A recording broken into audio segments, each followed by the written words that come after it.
commencer ce webinaire du jour, puisque vous êtes plus d'une cinquantaine déjà connectés. Donc, bonjour et bienvenue à toutes et tous. Merci d'être parmi nous aujourd'hui pour donc ce dernier webinaire de l'année pour ID4Car, année chargée d'un point de vue animation pour le pôle. Et donc qui se termine par un joli cadeau de Noël avec ce webinaire donc dédié à la thématique du biomimétisme.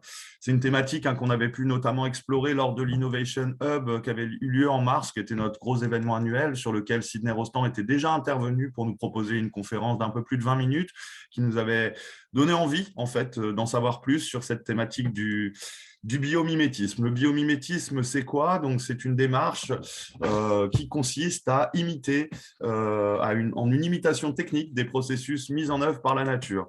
Et c'est donc un processus d'innovation et une approche singulière qui peut s'avérer utile et pertinente dans nos industries. Pourquoi ce webinaire?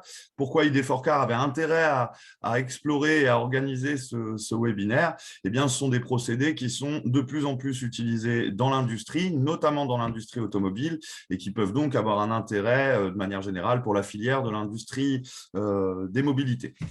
Pour nous parler de cette thématique et afin de mieux explorer donc ce sujet du biomimétisme, j'ai le plaisir aujourd'hui donc d'accueillir Sydney Rostand, qui est fondateur de la société Bioxégie.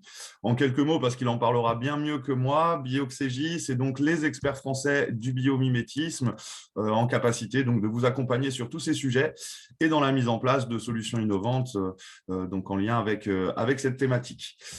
Trêve de parole, donc ce webinaire est un peu différent de ce qu'on a pu proposer dans le reste de l'année, puisqu'on accueille aujourd'hui un seul intervenant à qui je vais laisser le soin d'animer ce webinaire pendant pratiquement une petite heure. Donc, je vais vous passer la main très vite, Sydney. L'idée pour conclure cette introduction était de vous inviter, bien évidemment, à utiliser le chat pour poser des questions. On prendra des temps de respiration pendant le webinaire pour pouvoir poser nos questions à Sydney. On se gardera bien évidemment un petit temps de questions-réponses aussi à la fin. Donc, n'hésitez pas à poser vos questions dans le chat et à rendre ce webinaire interactif et dynamique. Et puis, je vous invite aussi à rester jusqu'au bout puisqu'on aura un petit sondage à vous partager en fin de session. Voilà, Sydney, je te laisse la parole. Merci encore pour cette intervention. Et puis, voilà, je te laisse la main.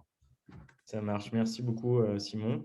Alors, je vais partager mon écran. Est-ce que tu peux me reconfirmer que ça fonctionne bien le cas échéant? Hop, et je vais mettre en grand. C'est bon, ça marche?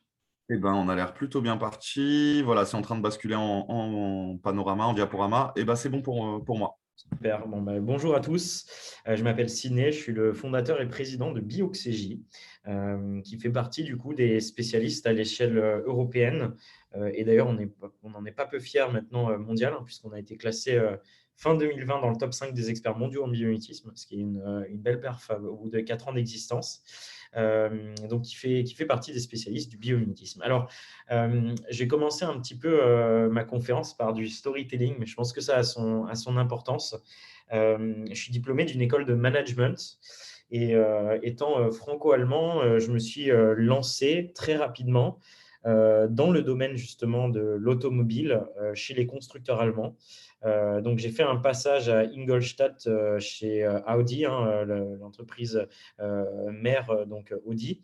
Je suis passé chez Bosch Engineering GmbH, qui est un fournisseur en fait, donc de automobile vers Heilbronn, vers Stuttgart, et j'ai fini ma trajectoire dans l'automobile chez Porsche. Donc à Zuffenhausen, à côté de Stuttgart. Donc je suis évidemment pas étranger du domaine automobile. Et puis, bon, voilà, j'ai mis cette petite photo, c'est le petit cadeau de Noël. Évidemment, quand on sort des études à 22, 23 ans, qu'on peut déjà rouler des petits bolides, etc., c'est très sympa. Mais il se trouve qu'en gros, je suis tombé en fait par le pur hasard sur cette notion totalement magique. En fait, un soir, quand j'étais chez moi, j'ai lu des choses et puis je suis tombé sur cette notion magique qui est le biomimétisme. Et depuis, du coup, j'ai quitté le monde automobile et j'ai lancé ma propre entreprise. Alors déjà, qu'est-ce que c'est que le biomimétisme? Simon en a donné un petit aperçu. Et puis aussi, qu'est-ce qui est au fondement du biomimétisme. Je vais essayer en fait de vous faire découvrir le biomimétisme au travers de mes lunettes, c'est-à-dire la façon dont moi je l'ai découvert à ce moment-là, donc c'était il y a 5 ans, et pourquoi j'en suis tombé amoureux aussi de ce domaine-là. Et je me souviens très bien le jour où j'ai découvert le biomimétisme, j'ai entendu parler de cette histoire totalement incroyable que je vais vous raconter maintenant. Donc, le personnage que vous avez à gauche de votre écran sur la photo, c'est Hermann von Meyer. C'est un Suisse allemand qui est spécialiste de l'ossature humaine. Et notamment, il s'intéresse de très près au fémur humain. Donc, on est en 1870. Et il va du coup s'intéresser notamment à l'intérieur, à la composition interne du fémur. Le fémur, pour rappel, c'est l'os qui parcourt votre cuisse et qui rentre dans votre hanche.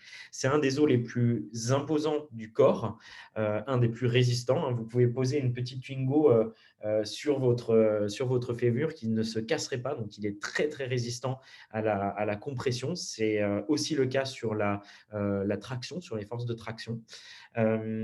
Et donc tout type de déformation qui pourrait aussi venir contraindre en fait le fémur.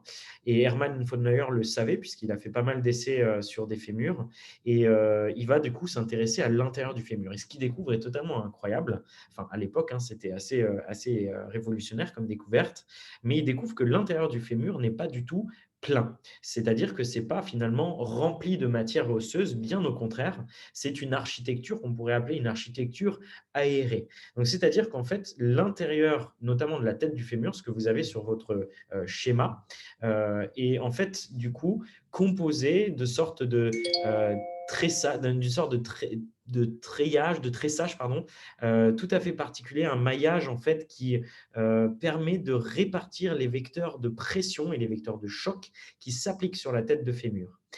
Donc en fait, ce que comprend Hermann von Meyer de façon vraiment très préliminaire, très candide finalement, et avec l'œil d'un biologiste à l'époque, c'était tout simplement que la matière osseuse était répartie uniquement sur les vecteurs où elle était nécessaire, c'est-à-dire que sur les points de force, et de façon en plus de ça décalée, c'est-à-dire que la force s'applique sur la droite ici et va se transmettre à l'ensemble de la structure vers le bas grâce à ces travées, grâce à ces espèces de courbes de matière osseuse intelligemment, ingénieusement réparties à l'intérieur de la tête du fémur. Et donc, Hermann von Meyer comprend là qu'il y a des principes biologiques extrêmement intéressants dont il a des intuitions qui pourraient être transposées ou utilisées dans des milieux mécaniques, dans la science mécanique. Et donc, il va en faire part à son ami, Karl Kuhlmann, que vous voyez au centre de l'écran. Karl Kuhlmann est un Suisse allemand aussi et travaille à l'université de Zurich. Et Karl Kuhlmann comprend très rapidement, effectivement, et confirme à son ami Hermann von Meyer qu'il y a des applications mathématiques derrière ces observations en fait, biologiques sur le fémur humain. Et du coup, il va travailler à des modèles mathématiques de répartition de la matière. C'est les prémices, en fait, tout simplement, de l'optimisation du rapport poids-résistance. Donc, c'est les prémices de ce qu'on appelle aujourd'hui, évidemment, le lightweight design. Karl Kuhlmann, donc le mathématicien, a un disciple que vous voyez à droite de votre écran qui s'appelle Maurice Koechlin. Et Maurice Koechlin, mesdames et messieurs, quelques années plus tard, à la fin des années 1880, va faire partie de l'équipe des ingénieurs de Gustave Eiffel. Et Maurice Koechlin va très très rapidement comprendre que ces principes de répartition spatiale de la matière, d'optimisation du rapport entre quantité de matière utilisée, donc poids des matériaux, et aussi résistance de ces structures-là, ont des intérêts applicatifs en matière d'architecture. Et c'est bien Maurice Koechlin qui va du coup proposer cette architecture aérée de ce qu'on appelait à l'époque la tour de 300 mètres, qu'on appelle aujourd'hui évidemment la tour Eiffel, un design qui est évidemment aujourd'hui monnaie courante en matière d'architecture et de lightweight design en général, mais qui était assez novateur pour l'époque. Et donc, c'est grâce à cela, c'est grâce à cette situation du design que Maurice Koechlin va pouvoir promettre, en fait, va pouvoir proposer à Gustave Eiffel et à son équipe ce design tout à fait révolutionnaire de la tour de 300 mètres, qui est du coup du lightweight design, de l'architecture aérée par excellence. Et donc, finalement, le cylindre d'air qui contient la tour Eiffel est plus légère que la tour Eiffel. La tour Eiffel pardon, est plus légère que le cylindre d'air qui la contient. Alors que c'est du fer butelé dérivé de la fin du 19e siècle. Donc, c'est assez révolutionnaire. Et évidemment, ça permettait de répartir en fait les vecteurs de force, quels qu'ils soient, le vent latéral, etc., surtout sur des structures aussi imposantes. Et donc, ce qui est le plus incroyable, c'est que pour découvrir cette histoire-là, je ne suis pas passé en fait par des écrits français, mais c'était bien des publications scientifiques américaines qui relataient en fait toute cette histoire dans les moindres détails, qui est finalement assez peu connue. Et donc, du coup, mesdames et messieurs, la Tour Eiffel est inspirée du fémur humain, et c'est un des premiers exemples de bio-inspiration, déjà temporellement, chronologiquement parlant, dans l'histoire. Et en plus de ça, c'est un des premiers exemples du biomimétisme dont j'ai entendu parler quand je me suis intéressé à ce sujet-là. Alors, avant de rentrer un peu plus dans les détails, c'est important, je pense, de parler du fondement philosophique qu'il y a derrière le biomimétisme. Cette photo que vous avez sous les yeux, elle a été prise par l'équipage d'Apollo 8, c'était l'équipage en fait qui préparait l'alunissage. Donc, c'est-à-dire que eux, ils ont juste fait quelques rotations autour de la Lune pour repérer les cratères éligibles pour l'alunissage des équipages suivants de la mission Apollo.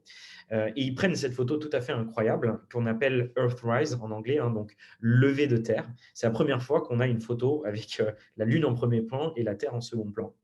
Et ils décrivent finalement ce que tous les astronautes décrivent depuis, à finir par Thomas Pesquet maintenant, ce sentiment tout à fait incroyable qu'on a quand on regarde la Terre depuis l'espace, qui est de se dire que finalement la Terre, notre planète, a réuni les conditions tout à fait exceptionnelles pour voir apparaître ce qu'on appelle la vie. Et c'est ça qui est au fondement du biomimétisme, c'est la vie et cet alignement des planètes tout à fait exceptionnel qui a permis l'apparition de la vie. Alors, qu'est-ce que c'est que la vie? La vie, finalement, c'est l'ensemble de ces espèces qu'on connaît et qu'on reconnaît très bien et qui font partie de l'imaginaire collectif humain. Un lion, un arbre, une fourmi, ceux qui font partie de notre quotidien peut-être un peu trop, un chat. Et puis la vie, c'est aussi l'ensemble de ces espèces où on reconnaît forcément la famille, mais l'espèce en particulier, un peu plus difficile. Ok, ça c'est une méduse, mais donner l'espèce en particulier, c'est plus compliqué. Ok, ça c'est une plante, mais nommer l'espèce en particulier, plus compliqué aussi. Puis la vie, c'est l'ensemble de ces espèces qui nous sont parfois très étrangères, qui sont très bizarres aussi, qui ont des formes d'aliens. La vie, c'est aussi ça.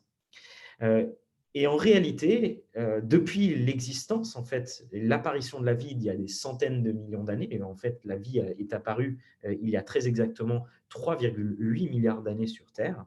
La réalité, c'est que 99% des espèces qui ont foulé le sol ou qui étaient dans les cieux et les mers ont depuis disparu. C'est-à-dire que les espèces actuelles, il y en a des millions, je vais vous le dire juste après, il n'y en a plus que 1%, ça représente seulement 1%. Et en réalité, plus on prend le temps justement d'observer le vivant, ce qu'on sait de mieux en mieux faire grâce à des technologies de plus en plus poussées, plus on se rend compte de son incroyable sophistication, de son incroyable travail en fait, de cette technicité et cette technologie de pointe que représente la vie, jusqu'à aller coder de l'information. L'ADN, c'est le code du vivant par excellence. Je vous rappelle que cette sophistication se mesure évidemment de façon chiffrée. Dans quelques grammes d'ADN, vous avez l'équivalent de plusieurs salles entières de disques durs actuels, ce qui montre aussi la sophistication qu'a réussi à atteindre le vivant en 3,8 milliards d'années. Et donc, le vivant, c'est ça, c'est cet ensemble totalement extraordinaire, cette arborescence d'êtres vivants quels qu'ils soient, des animaux, des végétaux, évidemment les champignons, les bactéries. Certains disent que les virus font aussi partie du vivant, sont aussi des organismes vivants à part entière. Et Dieu sait que ces derniers mois, on a appris à quel point on les connaissait mal. Donc le vivant, cette arborescence totalement extraordinaire, est abouti aussi et a abouti sur l'espèce la plus mystérieuse pour nous, c'est l'être humain. L'être humain, avec sa sophistication cognitive qui nous différencie aussi, ou en tout cas que certains prétendent qui nous différencie du reste du monde vivant, mais qui nous a amené, c'est là aussi le fondement du biomimétisme, c'est pour ça que je vous explique tout cela, qui nous a emmené finalement sur le dilemme le plus important de nos générations, en tout cas, c'est cette sophistication de l'être humain, ce qui lui a permis justement, effectivement, progressivement, au fur et à mesure des révolutions industrielles, de s'affranchir en fait de certains besoins, de s'affranchir du reste du vivant, mais qui aujourd'hui nous mène dans une impasse qu'on connaît bien, évidemment, les crises climatiques, les crises industrielles, les crises sur les matières premières, les crises évidemment écologiques en général, quelles qu'elles soient, et les crises de la biodiversité. Et donc se pose cette question, et l'automobile fait partie des secteurs qui sont en ligne de front sur ce point-là. Comment est-ce qu'on fait pour continuer à progresser industriellement parlant, sachant qu'on a atteint des limites industrielles très fortes, et vous savez mieux que moi à quel point parfois l'innovation technologique est décriée comme fausse bonne réponse aux problématiques qui se posent aujourd'hui. Et donc le biomimétisme, c'est ni plus ni moins que de se dire, eh bien, effectivement, pour essayer de relever les défis de notre décennie, des prochaines décennies, pardon, de notre siècle, on se dit souvent, OK, il faut des approches d'innovation totalement ambitieuses, très audacieuses, qui sortent en fait de l'innovation incrémentale. Il nous faut des nouvelles recettes. Ben, le biomimétisme, c'est le fait de se poser cette question, un peu par provocation, de se dire, ben, et si, en fait, plutôt que d'inventer des nouvelles recettes, on regardait les recettes qui existent déjà et qu'on a perdu l'habitude de regarder, c'est-à-dire le vivant. Et donc, le biomimétisme consiste ni plus ni moins qu'à se dire, eh bien, essayons de s'affranchir de ce péché d'orgueil qui consiste à se dire que l'être humain est plus sophistiqué, mieux artificialisé que le reste du monde vivant. Et apprenons tout simplement à observer et lire, en fait, ouvrir ce livre, ouvrir cette bibliothèque que représente le vivant. Pour rappel, le vivant, c'est 1,5 million d'espèces connues à date, et c'est tout autant, en fait, de brevets potentiels. Et c'est ça qui est très intéressant. Alors, cette philosophie, cet état d'esprit, il a commencé à émerger dans les années 80-90, notamment aux États-Unis, dans les grands centres de recherche américains. Et donc, avant de vous parler, je viendrai sur la définition. Non, je vais vous donner la définition maintenant.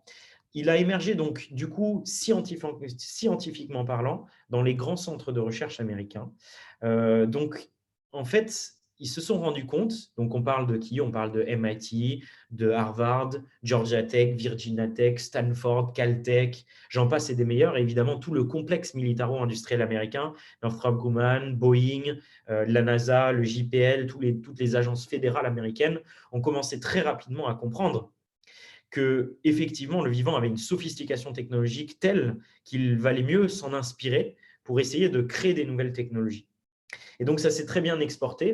Ça s'est exporté dès la fin des années 90 en Allemagne, dans le Fraunhofer, les instituts Fraunhofer en Allemagne, l'Université technologique de Munich, l'Université technologique de Karlsruhe, très vite aussi en Suisse, de façon plus modeste en France. Le CNRS a placé le biométisme comme faisant partie de ses priorités stratégiques en 2020. Donc, c'est tard, mais bon, c'est une bonne nouvelle quand même. Et puis, de façon massive, d'ailleurs aussi, en Chine, tous les grands centres de recherche chinois se sont saisis, tout cas d'applications industrielles et scientifiques confondues, du biomimétisme de façon complètement exponentielle. Donc, ça se manifeste en fait par une explosion du nombre de brevets, plus 700% de brevets en l'espace de 14 ans, en matière de rythme de dépôt de brevets en sciences bio-inspirées annuelles. Ça vous donne l'ordre des choses. Aujourd'hui, on estime que le biomimétisme pourrait représenter 500 milliards de dollars dans le PIB américain à l'échelle 2030 et représenter évidemment des dizaines de milliers d'emplois. Et il en va de même dans les autres marchés où les études sont très peu nombreuses, mais ça vous donne un peu l'ordre des choses. Et donc aujourd'hui, le biomimétisme, on pourrait le définir de façon très simple de la façon suivante. Le biomimétisme, c'est une approche de recherche et développement, une approche d'innovation, qui consiste donc à s'inspirer de l'ingéniosité, c'est-à-dire l'intelligence, des mécanismes, des propriétés, des fonctions, et vous verrez, ça a son importance aussi, des comportements des organismes vivants pour innover. Donc, on s'inspire de ce savoir-faire, de cette ingéniosité technologique du monde vivant pour innover industriellement parlant. Alors, justement, je vais vous donner quelques exemples de ce à quoi on peut s'attendre en matière de biomimétisme. Un des exemples, on va dire, historiques de ce qui se passait dans les années 90 aux États-Unis, c'est une très belle histoire. C'est un ingénieur américain qui est allé observer les écrevisses. Alors, les écrevisses, c'est ces crustacés d'eau douce qui vivent dans des milieux, en fait, dans des rivières, dans des étangs, etc., et dans des milieux qui sont très opaques, donc qui sont très sombres, où l'eau est, on va dire, turbine, hein, donc il y a une opacité qui est très importante. Et ces écrevisses-là, alors évidemment, la photo a été prise dans un aquarium, hein, c'est pour ça justement qu'on ne voit pas cette opacité de l'eau qui peut être présente, hein, dans certains étangs et dans certaines rivières, etc. En fait, l'écrevisse, pour être en mesure de voir correctement dans ces milieux très sombres, très opaques, va être équipée de ce qu'on appelle des miroirs périphériques. Donc, c'est très intéressant. Ce sont des miroirs qui sont placés en fait sur la cornée de l'œil et qui vont lui permettre en gros d'améliorer sa vision nocturne, presque comme des jumelles nocturnes ou comme de la vision nocturne, mais pour l'écrevisse. Et donc, ça va lui permettre de repérer en fait ses prédateurs et repérer évidemment ses proies. Alors, vous le voyez un peu sur l'image, hein, ces miroirs sont principalement placés sur la périphérie en fait de la cornée. La cornée, c'est évidemment la surface de l'œil. Et donc, vous avez ce qu'on appelle des cônes. Ces cônes, ce sont en fait des sortes de rectangles, en gros, tapissés à l'intérieur par des miroirs périphériques qui vont avoir la capacité de venir concentrer les rayons incidents sur en fait des photorécepteurs. Et donc, du coup, d'augmenter, d'intensifier en fait les rayons incidents sur des points très précis et sur des photorécepteurs qui ont été sélectionnés. Et ça permet en fait effectivement d'augmenter la luminosité perçue par l'écrevisse. C'est très intéressant comme système technologique. Et donc, dans les années 90, ça a inspiré en fait deux histoires très belles.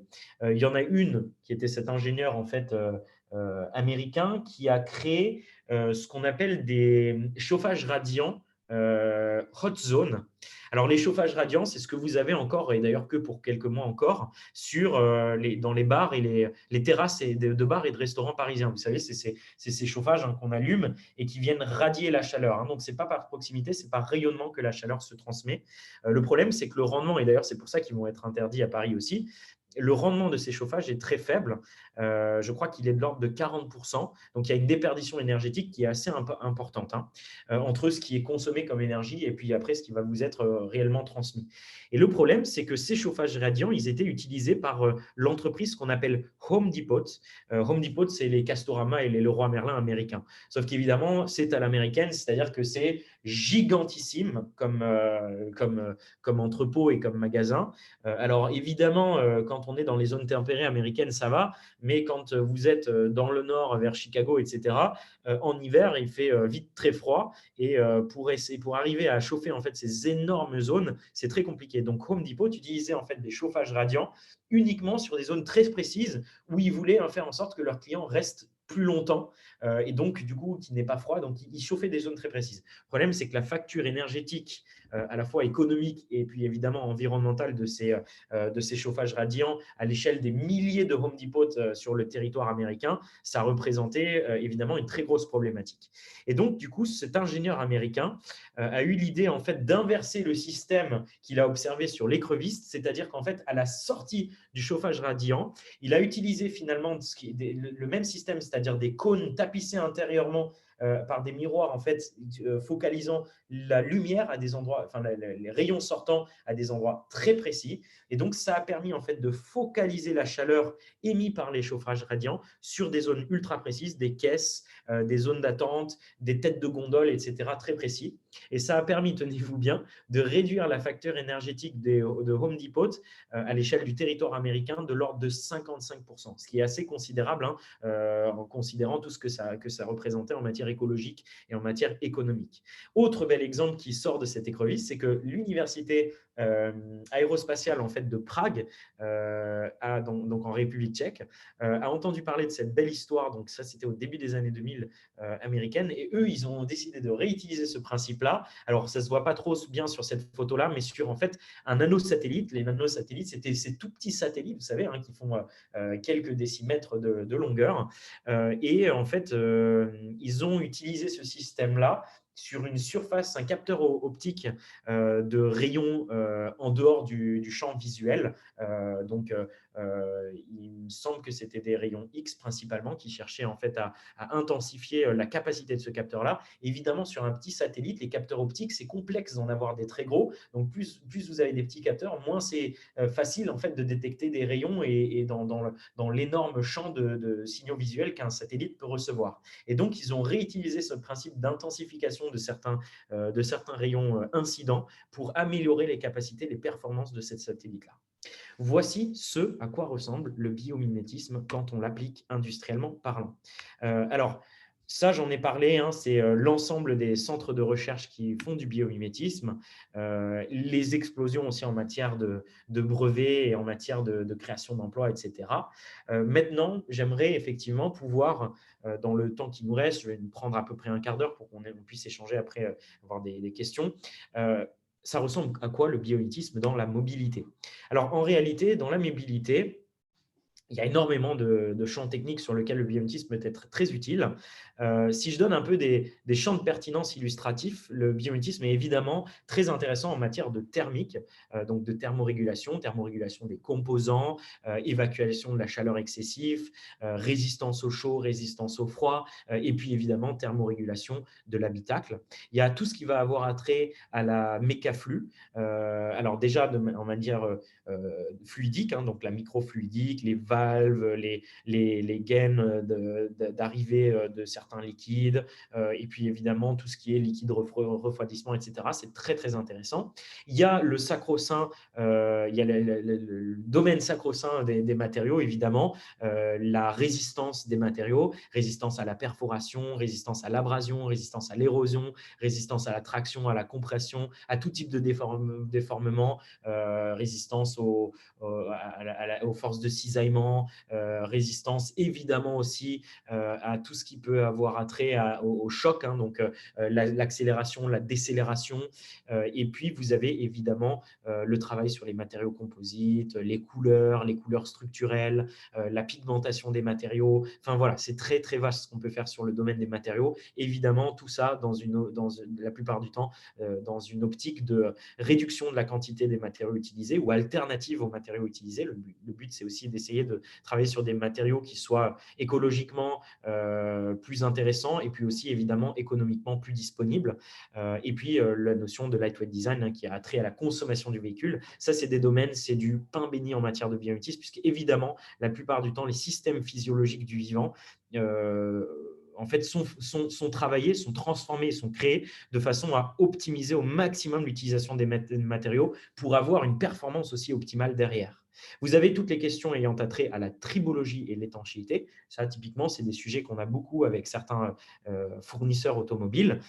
Donc, la réduction des frottements sur des pièces, en fait, des pièces de transmission dans les systèmes propulsifs des véhicules, mais plein d'autres d'ailleurs aussi, où on va éviter la déperdition énergétique, éviter certaines nuisances acoustiques, évidemment aussi éviter l'usure prématurée due à la friction, toutes les questions d'étanchéité, de résistance à l'humidité. Vous avez évidemment tout ce qui va avoir attrait, et c'est un des domaines les plus connus en matière de biomimétisme, à la mécaflux, donc l'aérodynamisme notamment. Vous avez le NVH, Noise Vibration Harshness, éviter la propagation de signaux, que ce soit des signaux aériens ou des signaux évidemment vibratoires, pour des questions de confort usager, des questions de discrétion et puis aussi des questions de fatigue des matériaux, où on va essayer d'éviter l'entrée en résonance de certains matériaux, etc., qui pourraient poser problème. Un domaine sur lequel BioXCJ est de plus en plus actif et sur lequel je vais vous donner quelques exemples après, le biométisme est ultra intéressant, c'est les capteurs, les technologies interactives et évidemment l'algorithmie bio-inspirée, le machine learning bio-inspiré, et puis après l'industrie 4.0, donc il y a plein d'autres domaines. Sachez qu'on est aussi régulièrement sollicité sur des problématiques de photonique, d'optonique, d'optique, pardon, des questions ayant attrait à de la chimie, des matériaux, de la physico-chimie. Enfin voilà, c'est vraiment, vraiment très vaste ce qu'on peut faire. Et donc, du coup, voici quelques exemples très intéressants. Alors, la nature de l'activité de Bioxégie fait que notre entreprise existe depuis 4 ans et je dirais après ce qu'on fait. Je ne vais pas forcément pouvoir vous expliquer parce qu'on est encore contraint confidentiellement parlant de ce qu'on fait avec Valeo, ce qu'on fait avec Stellantis, etc. Parce qu'ils m'en voudraient de dire ce qu'on fait forcément. Donc, je n'ai pas le droit. Mais ce que je vais faire, c'est que je vais vous donner des exemples en fait des technologies intéressantes qu'on a nous dans nos bases de données et dans notre centre scientifique, des choses qu'on connaît bien et sur lesquelles j'espère que vous arriverez à vous projeter aussi de l'intérêt du biométisme. Ça, c'est un domaine intéressant en matière de technologie interactive, donc typiquement sur des écrans, sur pourquoi pas des vitres, des éléments optiques, des capteurs, etc. C'est la question de la lutte contre les reflets. Alors, la lutte contre les reflets, figurez-vous, ça, c'est des sujets qui peuvent être très intéressants, effectivement, aussi sur les head-up displays, etc. C'est par exemple. Ça, c'est une équipe américaine, je crois que c'est de mémoire l'université de Miami, oui, c'est ça, c'est l'université de Miami qui a travaillé là-dessus, à la base pour la défense américaine, pour éviter les reflets sur des capteurs optiques qui voulaient être discrets, donc c'était pour l'armée américaine. Ils ont travaillé sur le papillon de nuit. Alors, le papillon de nuit, c'est un insecte, comme le nom l'indique, qui évolue pendant la nuit et qui va avoir du coup des très gros yeux pour arriver à capter des rayons pendant la nuit, donc arriver à voir même en l'absence de lumière.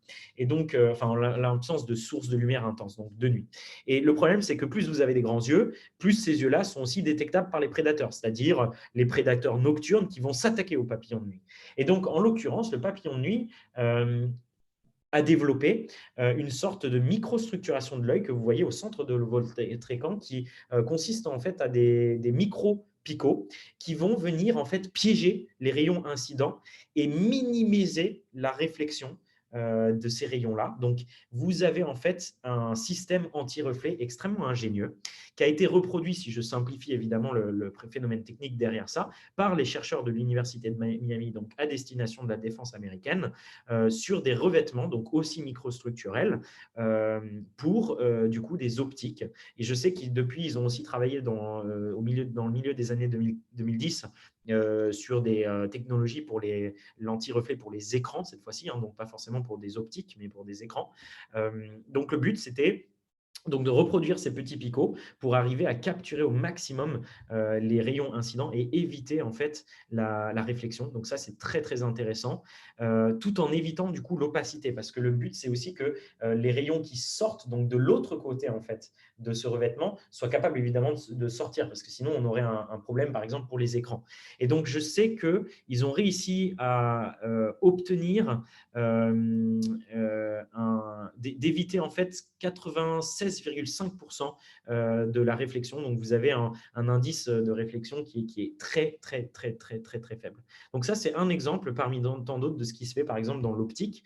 Vous avez, je ne vais pas m'attarder là-dessus, des revêtements anti-buée qui ont été développés par l'université de Hong Kong, par exemple, qui s'inspirent de l'œil microstructuré des insectes qui n'ont pas de paupières, contrairement à nous, et certains insectes qui évoluent dans des milieux tropicaux où justement il y a des taux d'humidité très forts. Et pour éviter éviter l'accumulation de buée, ils vont avoir en fait une microstructuration qu'on appelle une microstructuration hydrophobe, qui évite la condensation la formation de buée et de gouttelettes d'eau sur les yeux des insectes. Et donc ça a été reproduit par l'université de Hong Kong, par exemple, pour des revêtements anti-buée, très intéressant, évidemment, pour les vitrages du véhicule, les vitrages des luminaires du véhicule, des lumières du véhicule, etc. Donc, ça peut être très intéressant aussi. Un autre bel exemple sur lequel je vais un peu m'attarder en matière d'efficience énergétique. Donc, ça a été travaillé par des chercheurs de l'université de Namur en Belgique qui se sont intéressés à la luciole. Alors, la luciole, c'est un de ces organismes tout à fait extraordinaires qui est doté de cette capacité qu'on appelle la bioluminescence. C'est la capacité du vivant à créer de la lumière. Alors, la bioluminescence, la luciole l'utilise pour communiquer avec ses congénères et évidemment aussi pour se reproduire. Qu'est-ce qu'on ne ferait pas pour se reproduire? Donc, en gros, qu'est-ce qui se passe? C'est qu'à l'intérieur de l'abdomen, vous avez une réaction chimique. Alors, je ne vais pas m'attarder sur toutes les protéines et les molécules qui rentrent en jeu dans cette réaction chimique. Sachez juste que c'est une réaction chimique qui produit de la lumière. Le souci, c'est que, comme je disais, cette réaction chimique, elle se passe à l'intérieur du corps de l'insecte. Le problème, c'est qu'ensuite, elle doit passer vers l'extérieur du corps de l'insecte. Et donc, elle doit traverser ce qu'on appelle le cuticule. Le cuticule, en fait, c'est, entre guillemets, l'exosquelette qui vient protéger l'insecte. C'est une sorte de mini carapace. Et donc, le problème, c'est que ce cuticule-là, il n'est pas totalement transparent, ce n'est pas une vitre. D'accord ? Il y a des matériaux biologiques tout à fait particuliers qui viennent aussi conférer la résistance de l'abdomen contre les attaques externes, la résistance de la cuticule, donc de l'exosquelette. Et donc, en gros, tout le dilemme, c'est d'arriver à optimiser la transmission de la lumière qui se passe par réaction chimique à l'intérieur et optimiser sa transmission vers l'extérieur et donc traverser efficacement ce cuticule-là et éviter la réflexion en interne. Et donc, pour ce faire, il va y avoir des écailles en fait particulières qui sont qui font quelques microns de large pour, il me semble, 2 microns de haut et qui vont en fait optimiser la transmission de la lumière, en fait, non pas comme ça de façon perpendiculaire, mais plutôt en fait de façon ciblée. D'ailleurs, en plus de ça, c'est construit en triangle vers l'arrière de l'abdomen et donc diffuser en fait la lumière de façon très très intense vers l'arrière de l'abdomen. Ça permet d'optimiser le rendement de la transmission.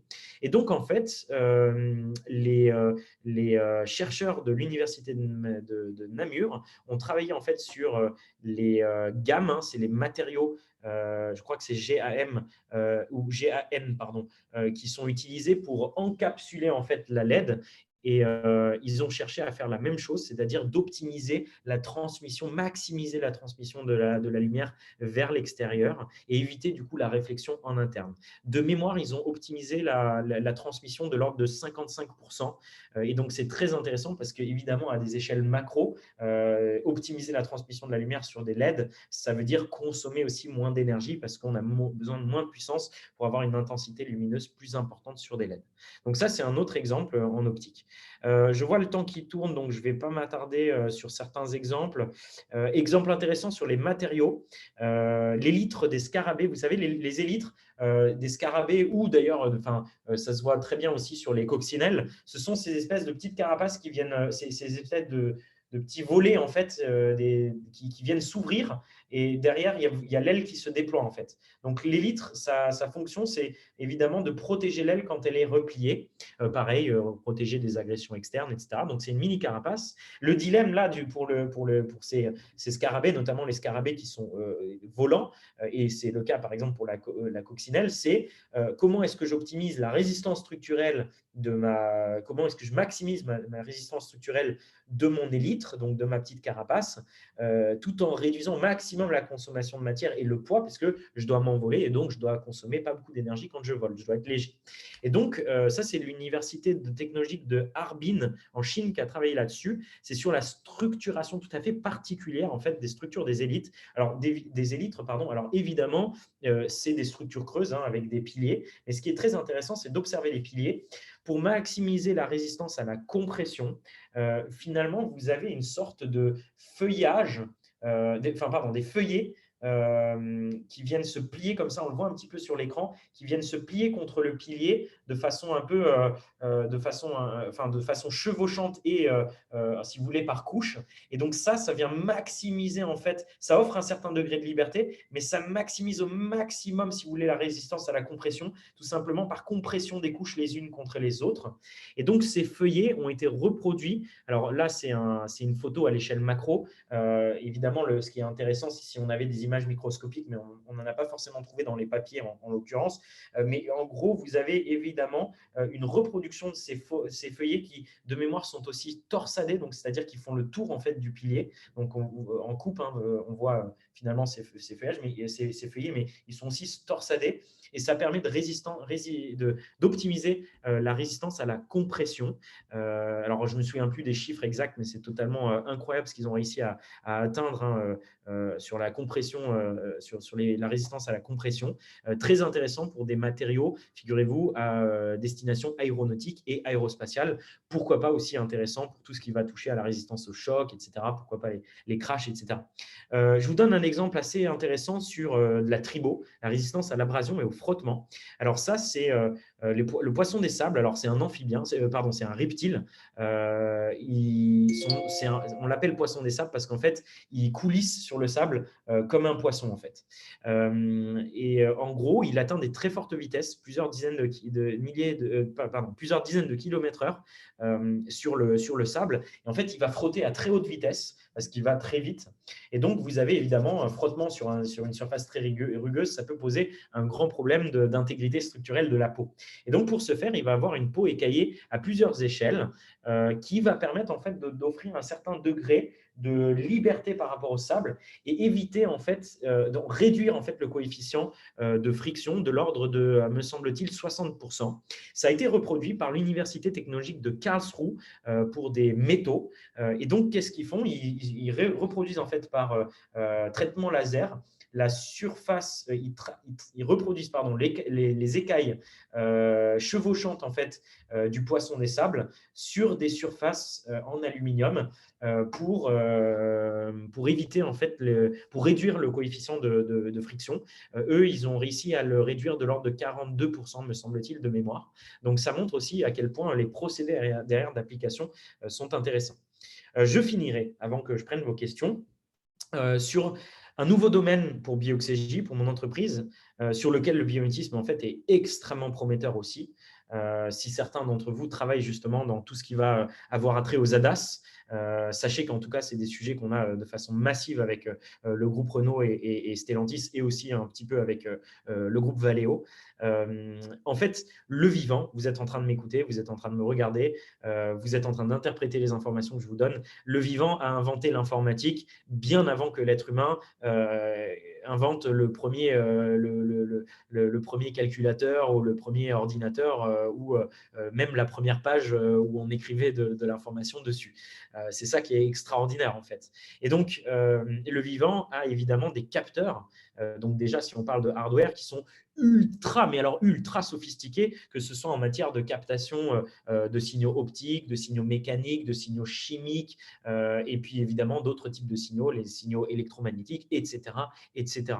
Donc, il faut savoir qu'en matière de captation, le vivant est très, très intéressant, mais aussi en matière, derrière ça, de traitement, c'est-à-dire de software, entre guillemets, si je le simplifie, si je vulgarise, software bio-inspiré, c'est-à-dire la façon dont le vivant va traiter des informations, va discriminer l'information, prioriser l'information, optimiser les capacités calculatoires de ces systèmes cognitifs, neuronaux, etc. Très, très intéressant, l'algorithmie bio-inspirée. Je vous en donne un exemple qui est très intéressant, me semble-t-il. Vous avez certains criquets en Afrique, principalement Afrique de l'Est, du Sud-Est, donc le Kenya, Madagascar, etc., qui vivent dans des très, très grands regroupements d'individus. Donc, vous savez, on entend parfois parler à la télé, c'est ces espèces d'énormes nuages de criquets qui viennent complètement détruire des cultures, etc. En fait, ce qui est, malgré en fait, évidemment les problèmes que ça peut poser en matière d'agriculture, etc., il y a évidemment un émerveillement scientifique à avoir là derrière. C'est que ces criquets-là, ils atteignent 40 millions d'individus au kilomètre carré. Les nuages sont d'une densité complètement folle. Et la question se pose, l'université d'Adélaïde en Australie a travaillé sur ce point-là. Il me semble qu'ils se sont aussi associés à l'université d'Oxford en Grande-Bretagne. Ils ont travaillé en fait sur les capacités du criquet à pouvoir évoluer finalement dans des nuages, en fait, dans des essaims aussi denses. Et ce dont ils se sont rendus compte, c'est que le criquet est équipé en fait de ce qu'on appelle un LGMD, Lobula Giant Movement Detector. C'est en fait un neurone géant, un neurone spécialisé qui lui permet d'éviter d'entrer en collision avec ses congénères, tout en ayant finalement une capacité cognitive assez limitée, puisque le cerveau d'un criquet, c'est très très petit. Et donc, qu'est-ce qui se passe? Ce LGMD, ce neurone spécialisé, fonctionne finalement, si je simplifie au maximum, comme un pont-levis entre les signaux visuels qui vont entrer et le cortex cérébral, le cortex visuel cérébral central, qui ne va pas être capable de traiter plein d'informations en même temps, qui a une capacité calculatoire limitée, capacité de traitement limitée. Et donc, qu'est-ce qui se passe? En fait, le LGMD fonctionne pour discriminer les vitesses angulaires relatives et donc, entre guillemets, ne va laisser passer un potentiel électrique que sur des signaux visuels de trajectoire de collision. Donc, c'est-à-dire, si certains criquets sont en trajectoire de collision, leur vitesse angulaire relative va déclencher un potentiel électrique assez important pour pouvoir justement être positivement discriminé et laisser, entre guillemets, laisser passer par le LGMD jusqu'au cortex cérébral, le cortex visuel central du cerveau. Et donc, si je le simplifie, c'est comme si le criquet était littéralement totalement aveugle à tous ses congénères qui sont sur des trajectoires non conflictuelles et qu'il ne voit et qu'il n'a à interpréter uniquement les signaux des criquets qui sont en situation ou en trajectoire de collision. L'université d'Adélaïde et l'université d'Oxford ont travaillé sur un dispositif électronique en fait très très petit qui permet justement de fonctionner de la même manière, c'est-à-dire en discriminant les informations sur les collisions pour un système évidemment de véhicules autonomes. Et donc le but, c'est ce qu'ils cherchent à faire. Il y a des années de recherche derrière ça. Je crois qu'ils ont commencé leur recherche en 2017 ou 2018.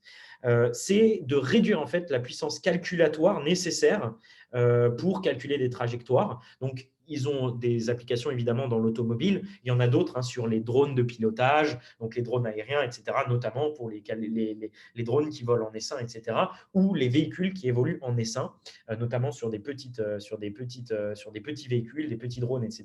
Très, très, très, très intéressant. Les premiers résultats sont super encourageants puisqu'évidemment, la consommation énergétique de ce système, de ce dispositif est totalement impressionnante et ça réduit aussi évidemment les marges d'erreur, donc ça augmente la fiabilité de ce système-là. Bon, il y a plein d'autres exemples dont je voudrais parler. Un injecteur de carburant inspiré des coléoptères bombardiers, vous savez, c'est des coléoptères pour se défendre qui envoient par saccade en fait ultra rapide, qui pulvérise en fait du liquide ultra chaud et acide. Du coup, ça a inspiré des chercheurs suédois sur des injecteurs de carburant, des capteurs infrarouges inspirés des scarabées de feu noir. Ça, c'est un travail qui a été mené par Bioxégie, c'est des systèmes de nettoyage des caméras de véhicules autonomes inspirés des paupières nictitantes des chameaux, des chameaux et des dromadaires. Enfin, voilà, des exemples comme ça, il y en a plein.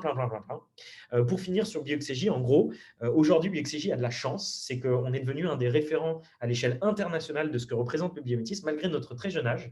L'entreprise est en croissance de l'ordre de 280% par an. Donc, notre métier consiste ni plus ni moins qu'en fait à matérialiser ces promesses en réalité technologique. Donc, en fait, notre métier consiste à imaginer, concevoir et co-concevoir, développer et co-développer des technologies bio-inspirées avec les départements R&D, les départements innovation, les départements projet de nos partenaires. Et aujourd'hui, on est présent massivement dans l'automobile puisqu'on travaille avec la direction scientifique de Renault, avec la direction R&D de Stellantis, avec la direction R&D de Valeo et toutes les business units aussi qu'il y a derrière ça, évidemment, vous vous en doutez bien, la direction R&D, certaines directions R&D de Faurecia et puis plein d'autres ensembles d'acteurs avec soit soit avec lesquels on travaille déjà, des plus petits fournisseurs, soit avec lesquels on est en discussion pour lancer des projets en 2022. Voilà. On travaille avec vraiment plein d'entreprises, pas que dans l'automobile d'ailleurs, hein. On travaille avec des Dassault, on travaille avec des EDF et tout dans plein d'autres secteurs, SNCF, RATP dans la mobilité ferroviaire. Enfin, voilà, c'est très, très vaste ce qu'on fait. Évidemment, je n'ai pas le temps de tout aborder sur notre métier qui est ultra sophistiqué et qui va bien loin de ça. Sachez que vous pouvez, n'hésitez pas évidemment à nous contacter, soit moi sur LinkedIn, soit mon entreprise via nos réseaux sociaux ou sur notre site internet, etc. On sera ravis d'y répondre et répondre aussi spécifiquement à certains des sujets techniques qui peuvent nous être soumis. Voilà, ça a été marathon ultra rapide, mais je peux prendre les questions maintenant, Simon. Merci beaucoup, merci Sidney. On sait que c'est un exercice pas facile que de prendre la parole comme ça seul pendant 3 bons quarts d'heure. Là, en tout cas, c'était passionnant. Moi, j'ai pas décroché de mon écran. Je t'ai écouté avec beaucoup d'intention. Avant de, voilà, il y a eu quelques remarques dans le chat, pas forcément de questions pour l'instant. Donc, n'hésitez pas, en tout cas, s'il y a des questions, le temps pour vous de les rédiger. Je vais lancer rapidement un petit sondage. On a mis ça en place il y a quelques webinaires pour aussi mieux comprendre ce qui vous pousse à participer à nos événements. Et puis voilà, si aussi mieux comprendre un petit peu comment on peut vous aider, vous accompagner sur ce sujet. Donc voilà, je vous invite, normalement, vous voyez ce sondage affiché actuellement sur vos écrans. Je vous laisse prendre une petite minute, ces 3 petites questions pour répondre à ce sondage. Et puis, si certains ont des questions, des remarques à partager dans le chat, qu'ils n'hésitent pas, c'est le moment. Voilà, en tout cas, c'est vrai que moi, à mon niveau, je trouve que c'est assez fou de voir toutes les perspectives et multiples cas d'application qu'offre le biomimétisme. Et puis aussi de se rendre compte que ça répond, c'est une vraie réponse à des préoccupations et des sujets qui peuvent animer le quotidien opérationnel de nos membres et des adhérents du réseau ID4Car. Voilà, et puis je trouve que c'est une approche qui nous prouve aussi que la nature est et doit être l'une des, si ce n'est la principale source d'inspiration pour les innovations de demain. Voilà, moi, c'est un petit peu aussi ce que je retiendrai de ce webinaire. Sidney, voilà, je pense que tu peux aller aussi dans ce sens, hein, de toute façon. Ouais. Bah, pour ceux qui répondraient que le webinaire ne les a pas forcément aidés à mieux appréhender la thématique du biométisme, n'hésitez pas forcément à me contacter, évidemment, si vous avez des questions plus précises, parce que forcément, vous vous en doutez bien, en l'espace d'une heure, je ne peux pas aborder toutes les thématiques précises. C'est des milliers ou carrément des dizaines de milliers d'exemples spécifiques qu'on pourrait aborder avec du travail derrière de mes équipes, etc. Je ne peux pas le résumer en l'espace d'une heure. Donc, évidemment, si vous avez des questions précises, venez me les poser, faites appel à nous, il n'y a aucun souci sur ces points-là. Autre point, parce que j'ai vu un petit peu passer certains sujets, certaines remarques. En gros, la raison pour laquelle j'ai lancé cette entreprise-là aussi, c'est que ça fait trop longtemps que le biomimétisme finalement reste dans les centres de recherche et reste à l'état finalement, parce que c'est intéressant de donner un webinaire, mais derrière ça, il y a des logiques de conception. Le problème, c'est qu'effectivement, vous avez des centres associatifs ou des coopératives. Il y en a une en France qui s'appelle le CBIOS, par exemple. C'est très intéressant en matière d'émergence, en matière d'acculturation du biomimétisme. Après, le problème, c'est qu'on a pu l'observer, le passage à l'action et le passage à la conception se faisaient très mal. Et c'est très problématique aussi, cette notion du passage à l'action entre l'émulation scientifique ou associative en amont et derrière les réalités techniques et industrielles. C'est aussi pour ça qu'en fait, j'ai créé Bioxégie et c'est pour ça que Bioxégie maintenant existe depuis 4 ans et se débrouille aussi bien. Il faut savoir qu'on ne travaille pas qu'en France, on travaille maintenant en Suisse, on travaille en Allemagne, etc. etc. Donc, c'est très particulier notre métier. C'est pour ça que je vous dis, s'il y a des questions précises, il ne faut vraiment pas hésiter à venir nous en parler.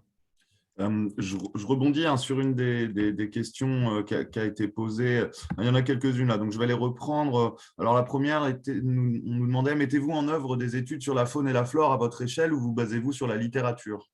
Alors, comment est-ce que ça se passe? En fait, il faut imaginer que quand on a des industriels qui viennent vers nous, ils nous soumettent en fait un lot de problématiques industrielles. Généralement, c'est entre une demi-douzaine et une quinzaine de problématiques différentes par département.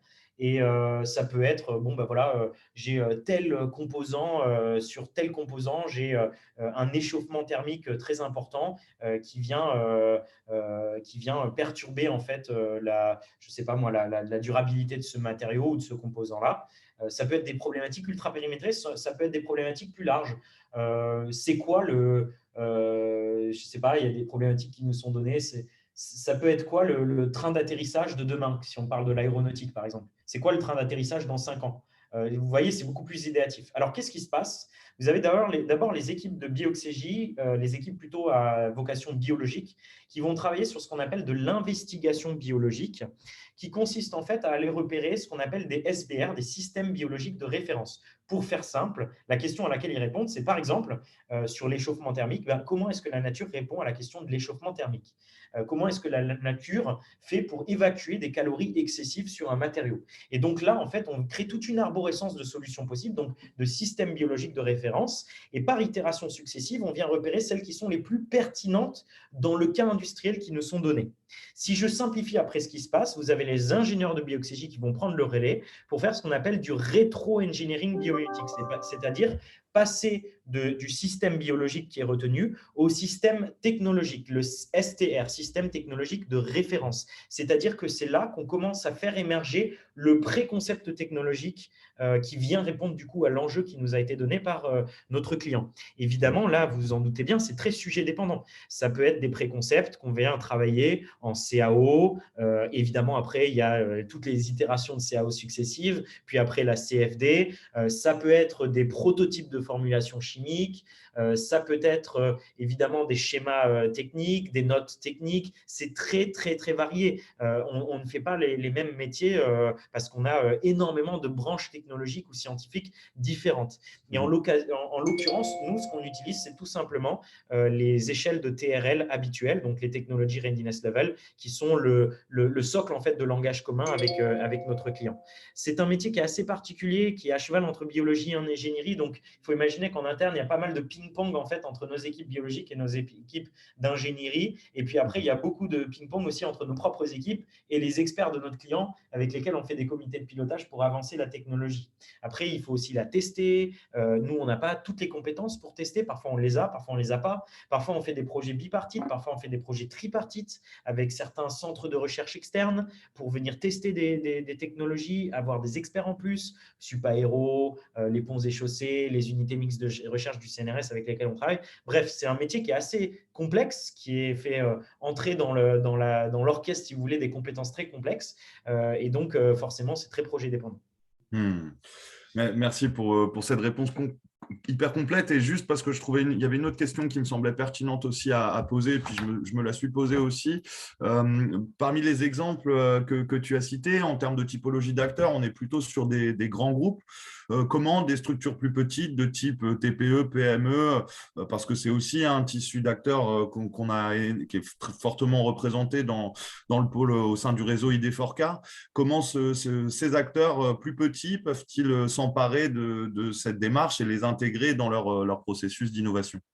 Alors, en gros, c'est vrai que historiquement, on travaille plus avec des grands groupes, mais je dirais que c'est plutôt une question de prise de contact facilitée par Bioxégie. C'est plus facile pour Bioxégie de contacter des grands groupes parce qu'on les connaît, parce que les contacts sont plus faciles, etc.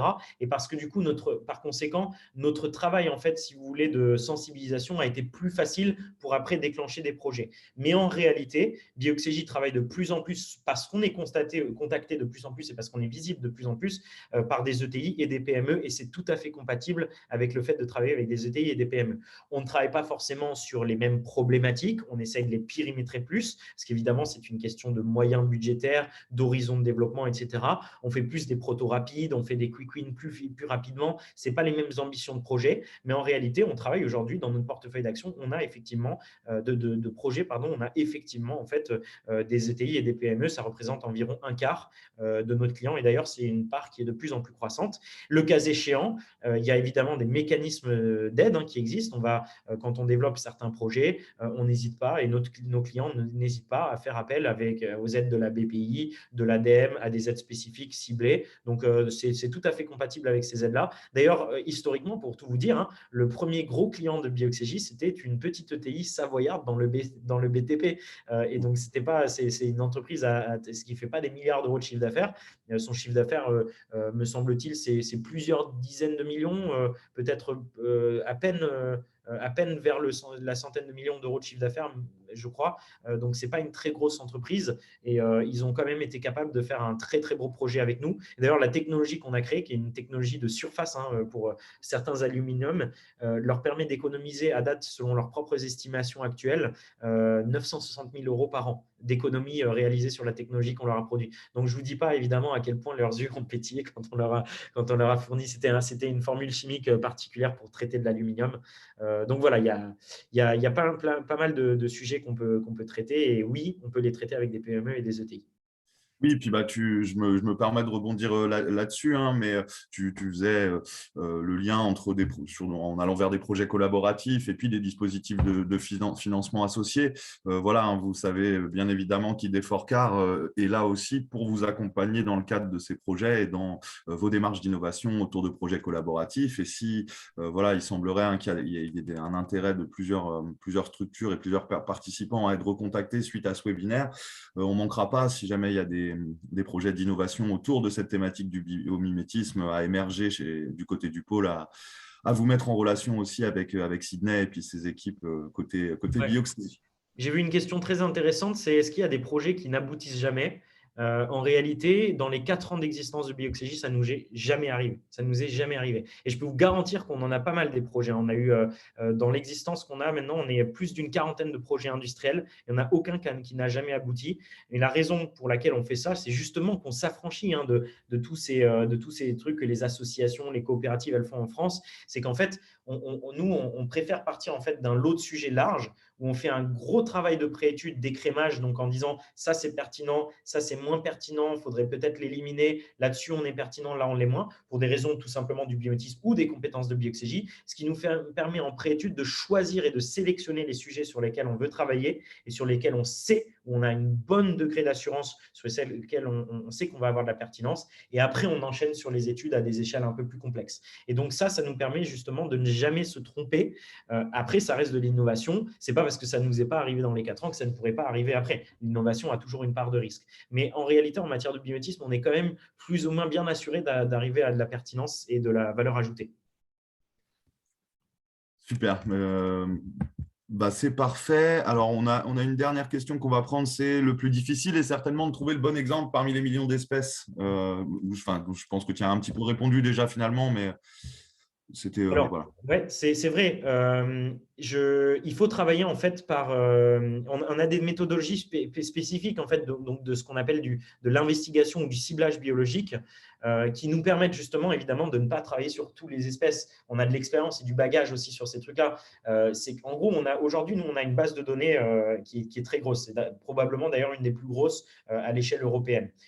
Cette base, et voire, peut-être aussi mondiale, parce que ça reste un sujet qui est très neuf. Et vu les classements qui ont été faits, voilà, c'est intéressant. Et donc, en gros, si vous prenez la base de données, en fait, on a déjà des pré-classements des systèmes biologiques qu'on peut aller cibler par typologie de problématiques qui nous sont données. Aujourd'hui, le degré des détails est très important. Si vous nous dites comment est-ce qu'on peut, par exemple, remplacer les pigments de couleur sur telle ou telle typologie de carrosserie.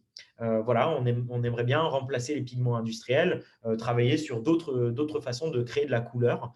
Le niveau de détail qu'on atteint sur cette base de données permet de dire carrément comment est-ce qu'on peut atteindre du rouge ou comment est-ce qu'on peut atteindre du bleu ou comment est-ce qu'on peut atteindre telle gamme de longueur d'onde en matière de couleur. On a quand même ce niveau de détail près. Et donc là, en fait, mon équipe, elle réagit très vite en fait, sur ces points-là. Et hop, on a déjà les espèces, etc. Mais pourquoi? Parce qu'en fait, il y a une partie de l'équipe chez Bioxégie qui travaille constamment en arrière-plan à trouver en fait des nouveaux domaines de pertinence de la biologie et qui travaille d'ailleurs aussi en interface avec les centres de recherche pour gagner du temps en fait sur certaines questions.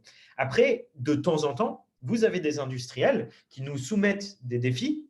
Alors forcément, là, ça sera peut-être un peu moins les ETI et les PME, mais qui vont nous soumettre des défis où on va leur dire, oula, ça, on ne l'a jamais vu auparavant. Le travail d'investigation, qui est vraiment un travail de détective, hein, va durer un peu plus longtemps. Et après, c'est aussi à l'industriel en face, en fonction du niveau de criticité qu'il ressent, et dire, OK, moi, je peux attendre et je peux effectivement passer un peu plus de temps, un peu plus du budget du coup pour que vous fassiez une investigation un peu plus complète, parce que mon niveau de criticité, mon positionnement concurrentiel fait que j'aimerais bien effectivement trouver une réponse à ça.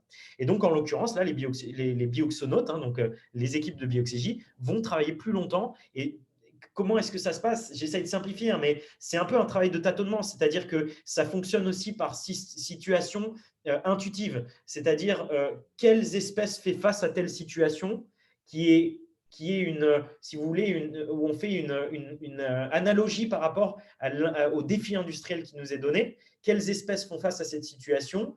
Quelle typologie d'arborescence on peut créer? Et ensuite, on vient comprendre les mécanismes sous-jacents biologiques. Donc, comprendre comment est-ce que ça se passe dans le vivant et essayer de retranscrire ça en matière de technologie. Mais tout ça, c'est profondément itératif. Il y a des sujets où on arrive à faire des concepts et d'époques en l'espace de 5-6 mois. Il y en a d'autres où on met 5 ans et qui sont tout aussi longs que l'existence même de Bioxégie avec certains clients. En moyenne, bon, les projets en moyenne durent plutôt autour de, on va dire, allez, en moyenne autour de 8 à 16 mois. C'est à peu près ça la gamme de temporalité qu'on a sur nos projets. Évidemment, c'est très projet dépendant, hein. On ne travaille pas sur je sais pas, sur de la microfluidique de la même manière qu'on travaille sur des nanomatériaux anticorrosifs. Enfin là, c'est pas du tout la même chose. C'est pas les mêmes échelles budgétaires, pas les mêmes échelles de temps, etc. J'espère que ça répond à la question, hein. Mais je pense totalement. Enfin, il me semble on a des très bons éléments de réponse. Donc, merci beaucoup. On va clôturer, hein. On avait annoncé une fin à midi. On a l'habitude chez ID4Car de déborder Alors, je souvent. me permets de répondre quand même à une question parce que j'ai vu le mot Ask Nature. Attention avec Ask Nature, ça c'est une idée reçue, c'est un biais qui existe depuis très longtemps aussi en France. Ask Nature, c'est un outil qui, à la base, a une vocation plutôt pédagogique, c'est-à-dire que c'est un outil qui est disponible de façon libre, alors qui est très intéressant effectivement pour on va dire, amorcer le sujet. Nous, on l'utilise pour des étudiants, par exemple. Mais alors, absolument rien à voir avec le degré de sophistication industrielle qu'on utilise dans les bases de données avec nos clients. C'est deux poids, deux mesures. C'est pour ça que je vous dis, il faut vraiment bien distinguer le biomimétisme pédagogique tel qu'il existe associativement parlant sur voilà, les associations, les coopératives, les groupes d'intérêt étudiants, chercheurs. Et ce n'est pas la même chose que les réalités industrielles qu'on vient déployer derrière, hein. C'est deux poids, deux mesures. Je répondais à la question de Gaël, je pense, sur ce sujet-là. Oui, pas de souci. Pas de souci. Bah, tu fais bien. Mais voilà, en tout cas, merci Sidney, c'était vraiment super intéressant, un webinaire dense, et puis ça donne envie, je pense, d'approfondir à pas mal de monde.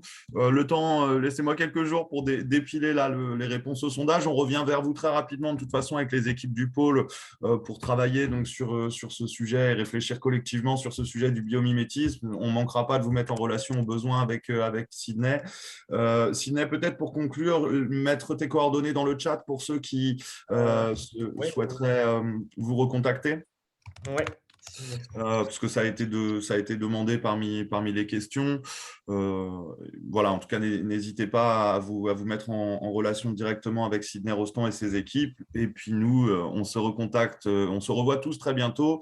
Voilà, prochain événement, rendez-vous en 2022 puisque c'était le dernier webinaire de l'année pour ID4Car. Voilà, donc merci à tous. Merci encore, Sidney. Je vous souhaite de très belles fins d'année. Profitez bien. Merci de votre écoute. Merci beaucoup de votre écoute et à bientôt peut-être alors. À bientôt. Bonne fin de journée. Et au revoir.